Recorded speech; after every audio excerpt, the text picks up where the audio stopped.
Bloomberg Audio Studios. Podcasts, radio, news.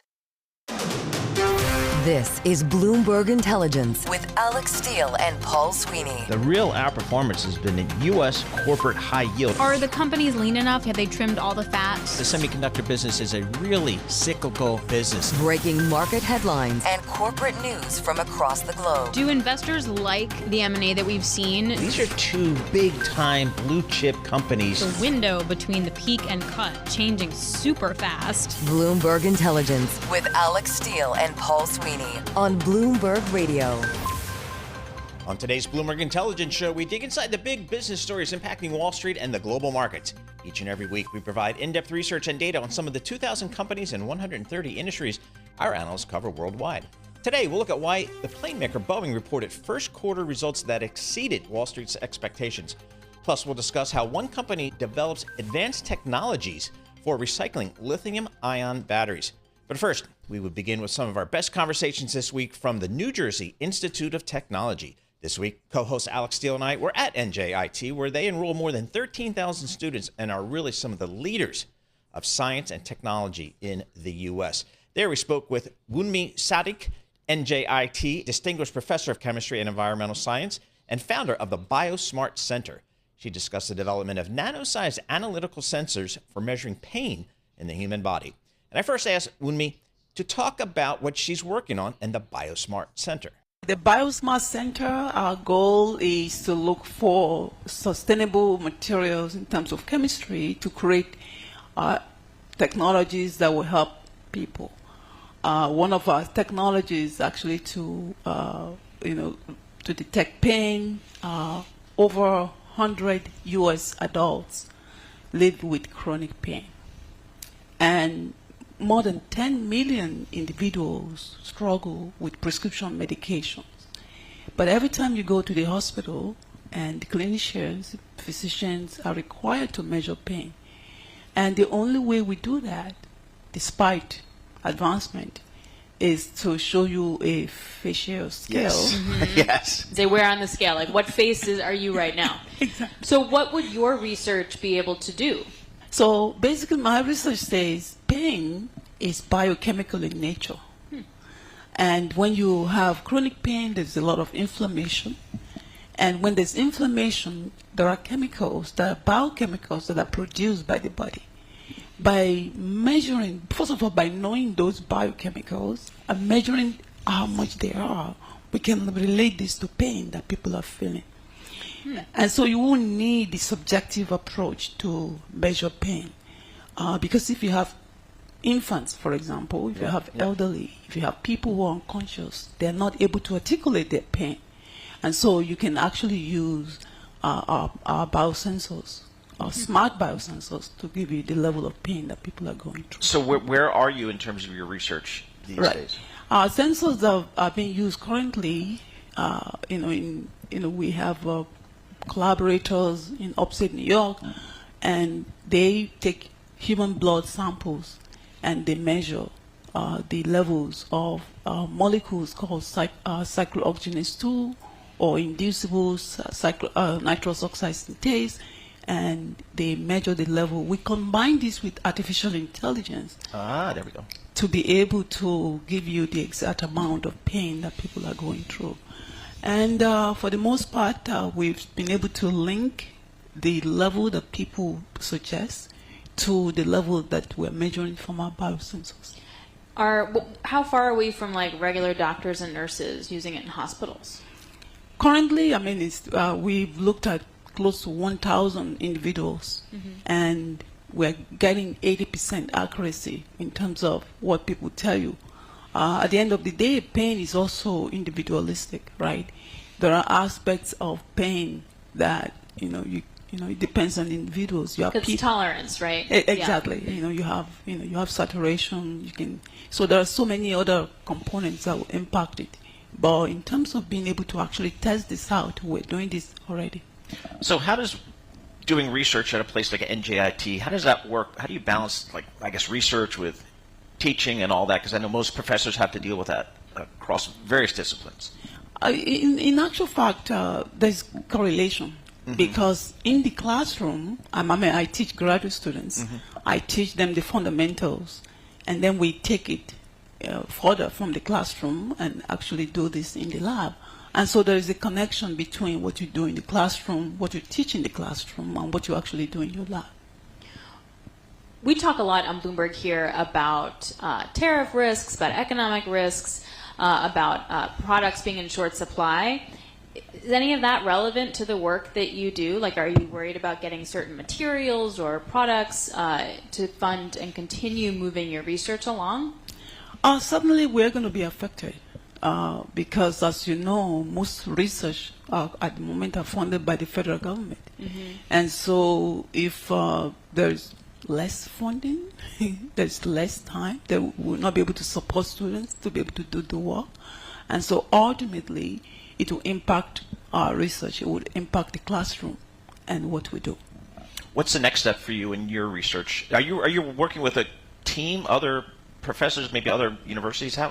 What's your team look like? My team at the moment, we have 6 PhD students. We have postdocs. We have clinicians that are working with us. We have computer scientists who are looking at the AI component of our work. So it's a whole center activity. How did you come to research this particular part? I always find that really fascinating when you narrow it down. Like, the field must be so broad, right? Like, why measuring pain?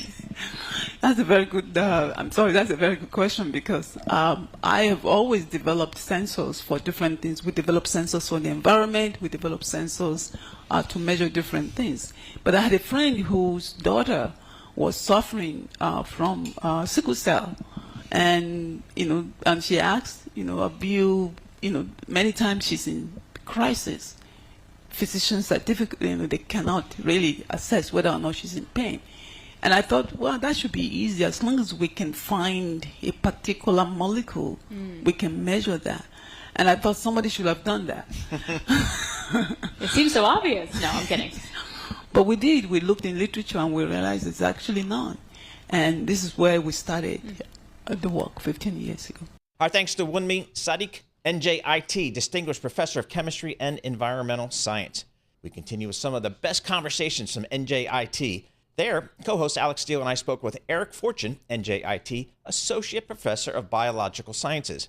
Eric discussed how he recently led a team of scientists in a contest to see who could count the most creatures in a square kilometer of the Amazon rainforest. And his team walked away with a $5 million prize awarded by X Prize Foundation at the G20 Social Summit in Rio de Janeiro. I first asked Eric to walk us through what his experience was like and how he did it. Well, it's a super exciting project that we were part of. It was sponsored by this group called the X Prize, and their goal is to incentivize fields where otherwise there weren't sufficient finances to drive things. So they feel like they're responsible for the current space exploration that's occurring in the private sector because they sponsored an X Prize 30 years ago that drove that market. So their goal with this X Prize was to drive the same kind of development and innovation in the area of biodiversity. So their rules were that they would give us, a few months ahead of time, a random location in some rainforest on the planet, give us 1 day to sample with only drones and other kinds of remote sensing technologies. No human was allowed to go into this square kilometer, and then 48 hours to analyze the data and provide a report about the biodiversity that we encountered in that time. What did you find in your findings? What was the I can't think of a more biodiverse area maybe than a rainforest. Well, we went to perhaps the most biodiverse place on Earth. So this was a habitat in the Amazon rainforest. And so we had a square kilometer just outside of Manaus in Brazil. And so we deployed our drones and these devices that sat on top of the rainforest canopy, and they collected insects and sound and environmental DNA. And we were able to take like 27 million samples of genetic information from the forest, identified more species of birds than exist in all of North America in this one 1 kilometer area. and then measure hundreds of thousands of insects all in this 24-hour period. It's really unprecedented. So, okay, so you take this, you analyze it, you have a tremendous amount of research, then what? Then what?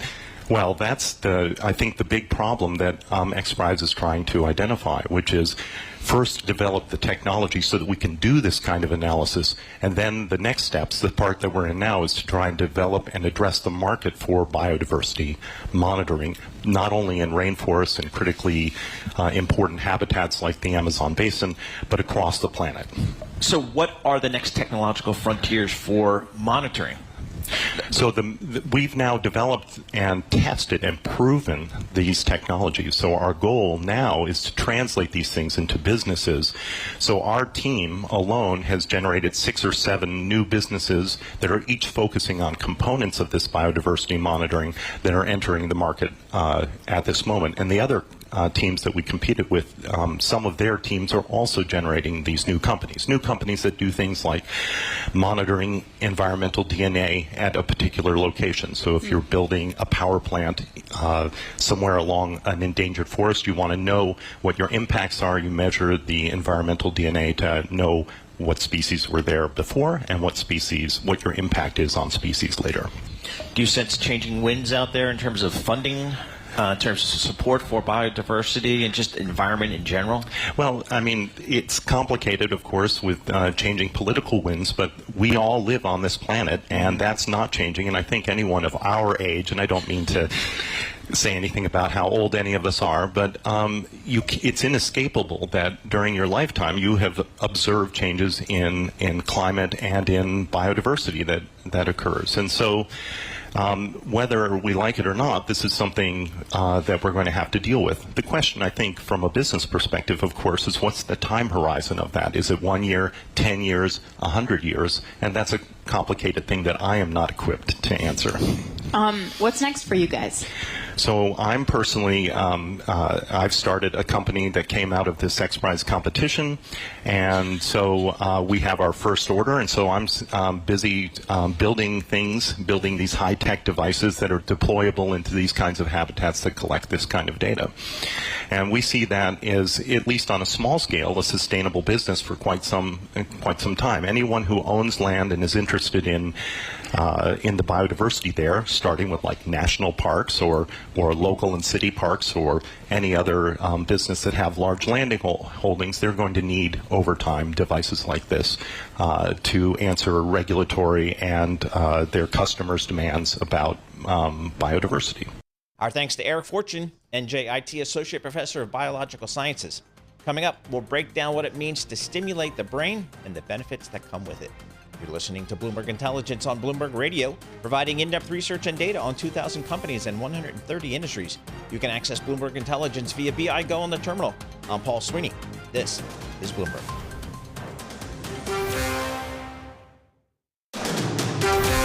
You're listening to the Bloomberg Intelligence Podcast. Catch us live weekdays at 10 a.m. Eastern on Apple CarPlay and Android Auto with the Bloomberg Business app. Listen on demand wherever you get your podcasts or watch us live on YouTube.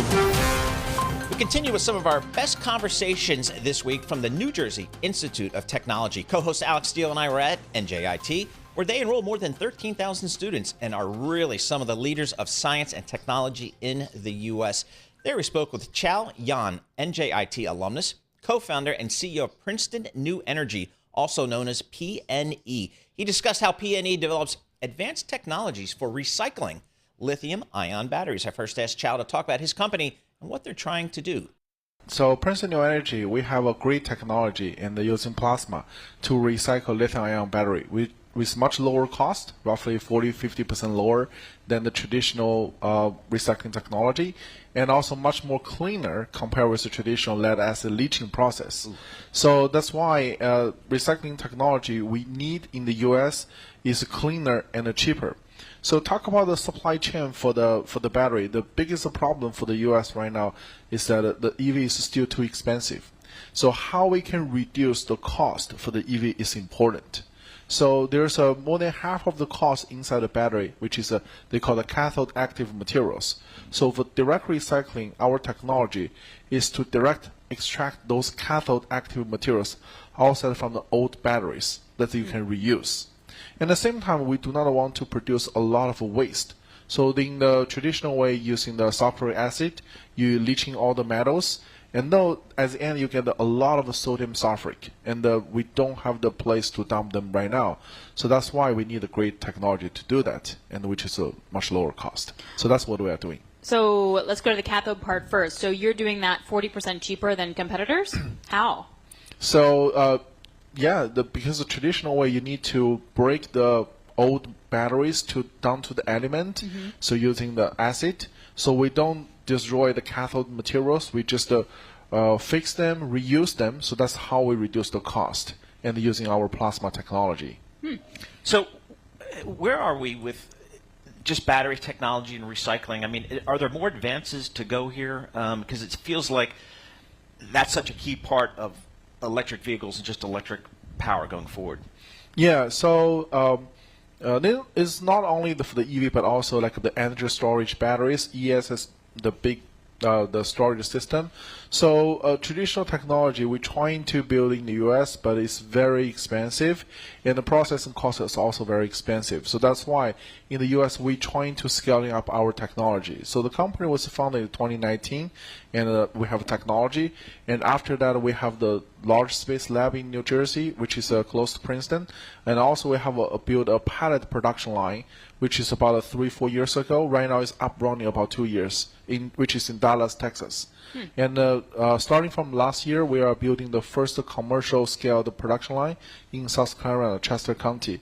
So in this one, we are able to recycle 5,000 tons as a phase one, and we target to expand to 30,000 tons at the end to recycle the batteries. Do you have to have end buyers that will contract that material for you to feel confident putting in that kind of capex?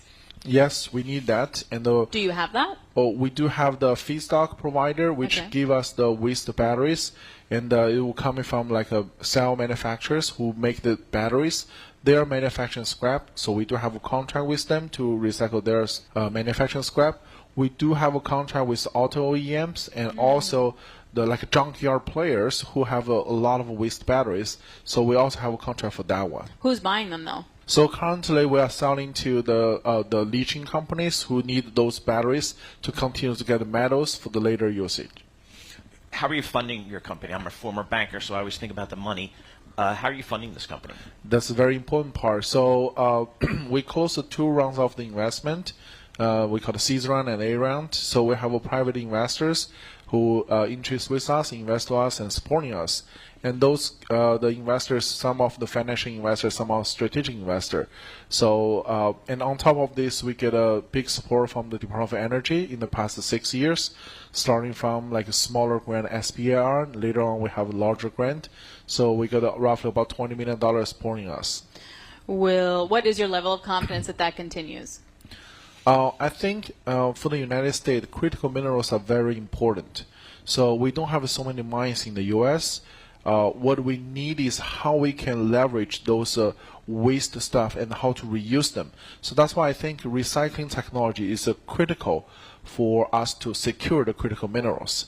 And this will link to the U.S. energy security. So I think for our technology, it's very critical for the United States, for the materials what we need, and also for the batteries what we're going to build. So that's what we need. And just to give you a little bit number, so currently U.S. don't produce any cathode materials. So all the materials we import from outside. So direct recycling, we use the waste batteries and produce the cathode materials to make new batteries. And that's contain more than half of the value inside the lithium-ion batteries. So how important is? So that's why we believe the grant will be continue to support this critical minerals research and also the support our energy security. So you got your master's and your PhD here, right? That's right, in chemistry department. That sounds fun. How was your experience here? It's awesome. I really enjoy the research here. So basically, it's built up my very strong research and the engineering foundation. So I think that will be very critical because once you move into the next step, so doing research, basically finish PhD, no one gonna teach you how to do it. You need to have very strong the experience how to design your research, how to set up everything, and then after research how to write a paper and the publications, and more important how to find the research topics, write the proposals to get a grant. So yeah, I got a pretty good foundation here. Our thanks to Chao Yan, NJIT alumnus, co-founder and CEO of Princeton NuEnergy. We continue with some of our best conversations from NJIT. There, co-host Alix and I spoke with Elisa Kallioniemi, assistant professor of biomedical engineering at NJIT. She discussed what it means to stimulate the brain and the benefits that come with it. I first asked Elisa what kind of research she's focusing on these days. The biggest question in my research is trying to understand how to modulate the brain safely and precisely. So we already know that several brain disorders have abnormal brain activities. But we don't know what causes them and how can we normalize them. And that's where brain stimulation comes from. So brain stimulation is a method where we can actually modulate the brain safely. Modulate the brain. Does that mean fix it or change the brain waves, or what does that mean? So basically it's kind of like the radio. So with the radio you can fine tune things. Okay. So with this one we are applying these small energy pulses to the brain that are totally safe, and these energy pulses are able to change your brain activity. Wow. So give us a typical example of kind of what you're trying to do with a patient who may have some brain issues. What's an example? Yeah. Well, for example, considering medications. So medications are life-saving for many individuals, but the challenge is that some people get side effects, some people don't just tolerate them, some people just don't get any response, and obviously that's a problem because then we don't have any treatments for those. So what I'm trying to do with my research is kind of help those individuals who don't get help from the pharmaceuticals. So with these brain stimulation methods, we kind of fill that gap and try to help them. So we try to develop methods that we could kind of whatever problem they have in their brain, we could elevate their symptoms. Oh, and then in that case, it's sort of customized per person to do that. So, that's amazing. That's a life-saving thing. You say it's totally safe, but you say electromagnetic pulses in your brain, and you're like, whoa, I don't know, that sounds scary. Give me the pitch for why it's safe. So basically with these pulses, we can just reach the surface of the brain, and then your brain is already naturally electrical. So what we're basically doing is that we just initiate the activity that you would be initiating yourself as well, but we just do it externally, and then whatever was supposed to happen in your brain will happen. So it's kind of we just initiate the domino effect, so to speak. Where are you in your research now in terms of maybe getting at some point to practical applications? So my lab is rather new. So I've been at NJIT only 2.5 years. Okay. So I would say that we're still at the kind of the first steps. But we already have some industry collaborations. So we've worked with. So there's for example this program NSF I-Course. So that's a program where we collaborate with industry and then kind of try to kind of get an idea of where we could help with our research. So I've had a couple of student teams done that, but basically everything that we do, the end goal is to help patients. So somehow, because this is electricity, so obviously that's where the engineering comes from.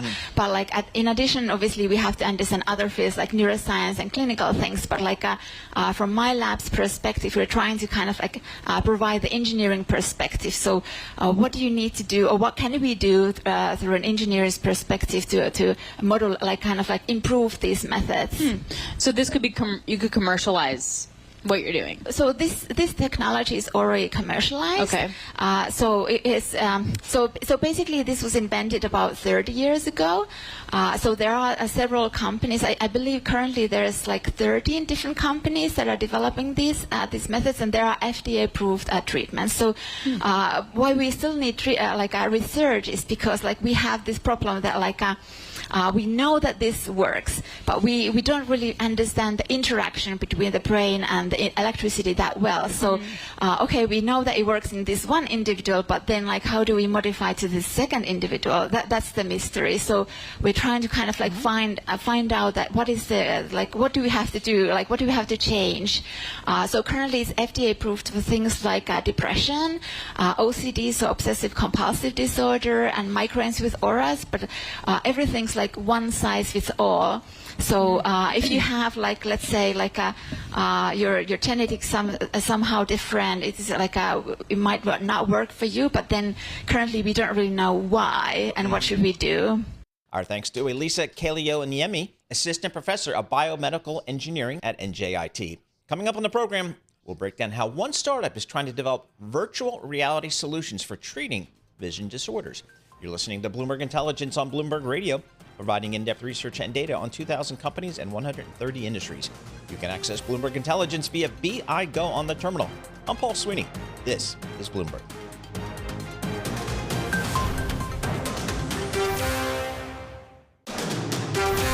You're listening to the Bloomberg Intelligence Podcast. Catch the program live weekdays at 10 a.m. Eastern on Apple CarPlay and Android Auto with the Bloomberg Business app. You can also listen live on Amazon Alexa from our flagship New York station. Just say, Alexa, play Bloomberg 1130. We continue with some of our best conversations this week from the New Jersey Institute of Technology. This week, co-host Alix Steele and I were at NJIT, where they enroll more than 13,000 students and are really some of the leaders of science and technology in the U.S.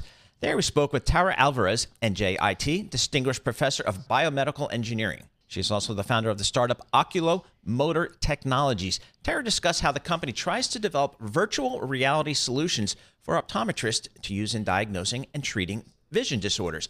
I first asked Tara about the work she's doing and the types of vision disorders she's looking at. Glasses is what most people think of when they think about an eye disorder. And if you can imagine, it's very difficult to know what clear vision looks like unless you've been fitted for your first pair of glasses.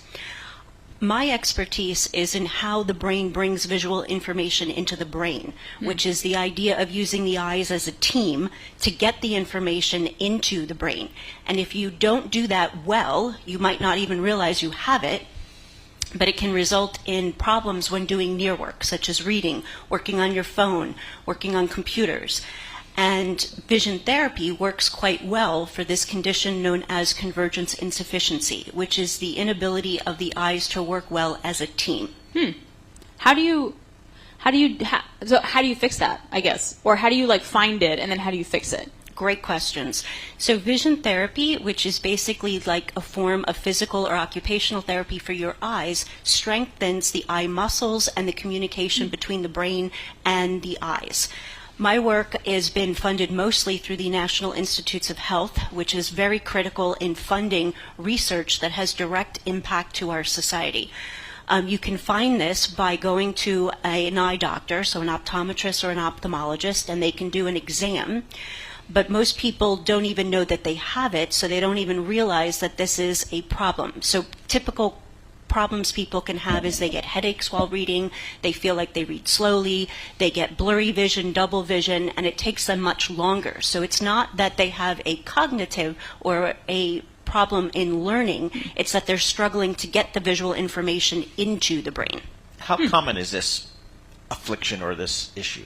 So depending on how you do the diagnosis, it's present in between 4 and 12%, so you can say roughly 8% of the population. You mentioned the funding. What's your level of confidence that funding for this kind of study will stay?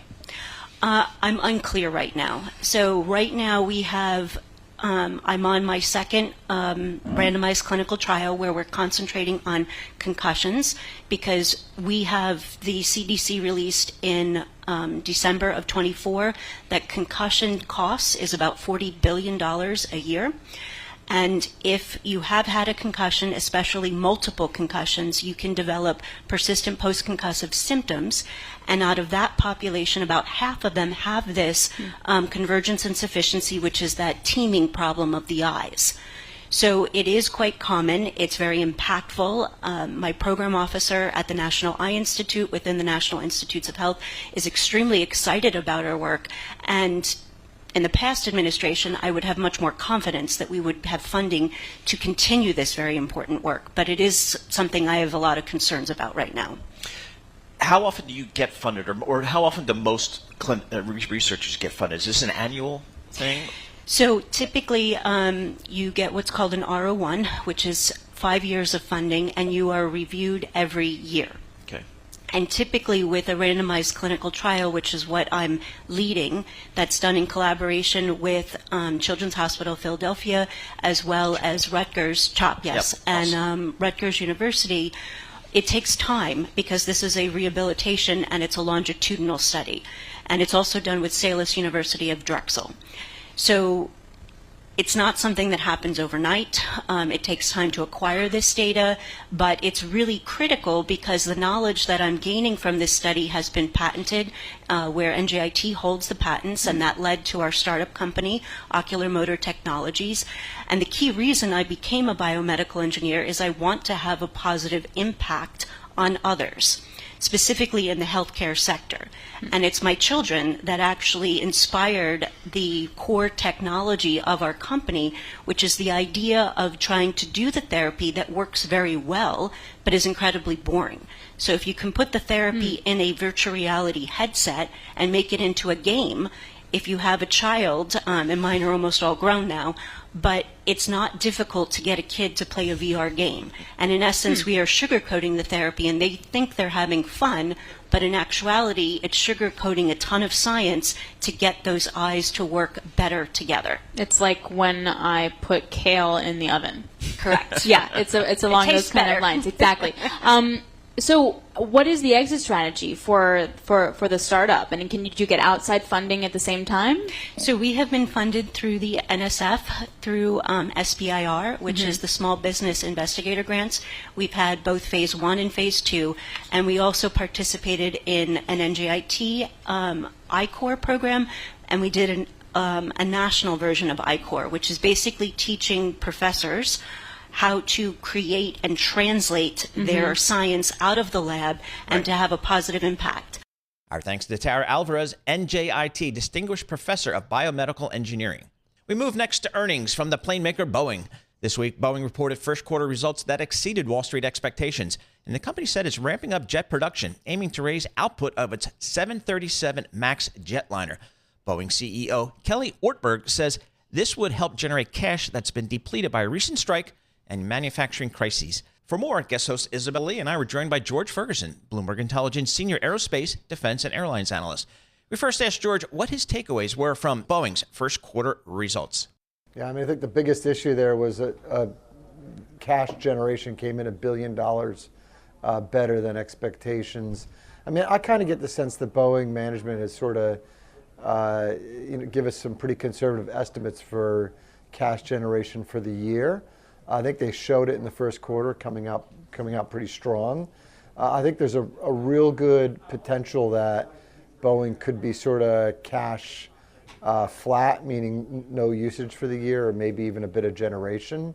What we've heard is the tariff effects are pretty manageable outside of China.